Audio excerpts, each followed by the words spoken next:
We've been married 43 years now, and Bryan was very much a fun guy, very, very active. Nothing seemed to slow him down. And if he was poorly, he was back on his feet and off again into squash, scuba diving, golf, horse riding. But his biggest love was his motorbike.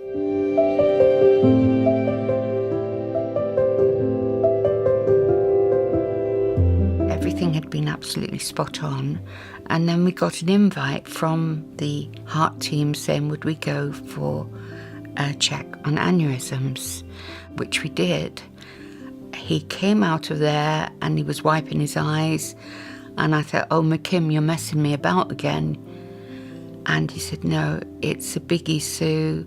They want me in hospital. He was referred through to Northampton General. We finally got in and had the op. Things seemed to be going okay when he came through it.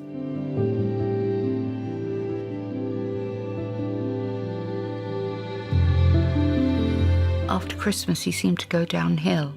One night he said to me, I don't feel good tonight, I'm going to bed early, which for Bryan to go to bed at 9 o'clock was very much unusual. And during the night he had a bleed. We rushed him over to Ketchen General, who did an amazing job of diagnosing what could be wrong and sent him with cross-matched bloods over to Northampton General.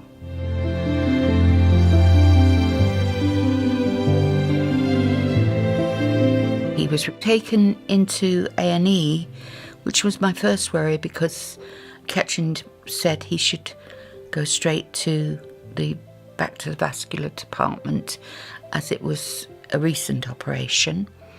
And then he was put onto a ward. In the evening, we visited him and he was in good spirits. In fact, he'd got his paper mache sick bucket on his head, giggling and being silly, that was totally Bryan. He messaged me later the night to say battery low, moved to another ward, which I just thought, oh gosh, they've kicked him out already. And then in the morning I'd heard nothing from him, so I phoned into the ward and said, what's going on? You need to come in now. He's gone down for an operation. They obviously weren't going to tell me the fact that we'd actually lost him and they were trying CPR and to keep him going. At 7:30, they sent for us and we had to go down, and it shocked me colossally that we had to say to turn off his life support. So it was a totally traumatic day.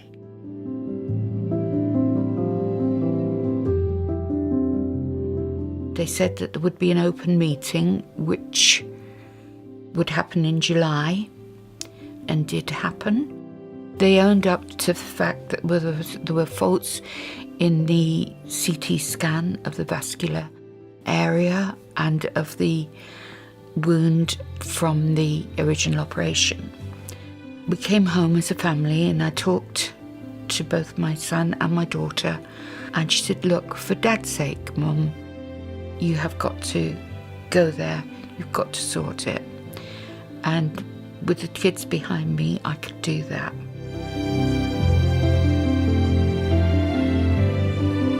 It was July 2013.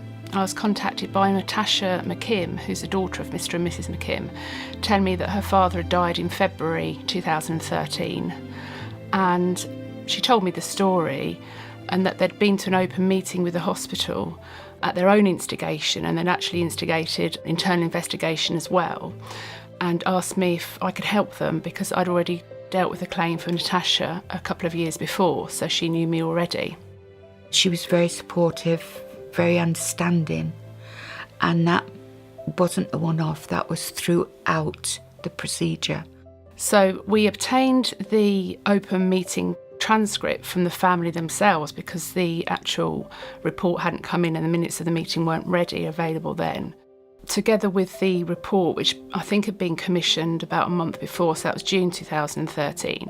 So we got that evidence, and then we did a letter of claim to the trust at that time. And I think it was probably about 6 months later that they then denied liability for Mr. McKim's death. That was obviously very distressing for the family, having thought that they would admit it and apologise straight away, but they didn't.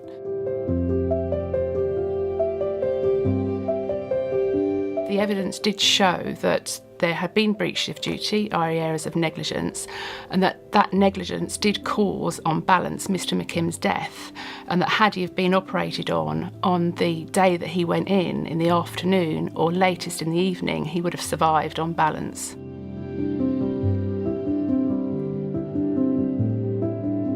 Mr. McKim had a fistula which arose as a result of an infection from his previous surgery in December 2012, and that was where an aortic aneurysm had been repaired. On the morning of the 7th of February 2013, Mr. McKim was vomiting bright red blood, which was fresh blood. So Kettering General Hospital, when he arrived there, obviously knew that this was a warning sign and that this was a Herald Bleed that you do get with fistulas. It's uncommon but not particularly rare, and it is a sign that something will happen and another hemorrhage will be on its way. Going into Kettering General, they seemed to realise absolutely how important it was for Bryan to have treatment. Kettering understood that. They blue lighted Bryan all the way to Northampton, so they knew how serious it was.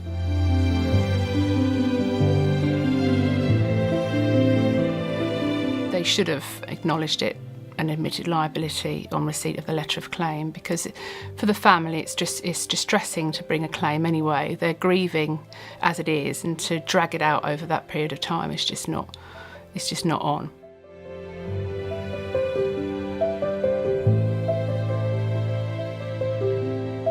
The process of going to Access Legal was very easy.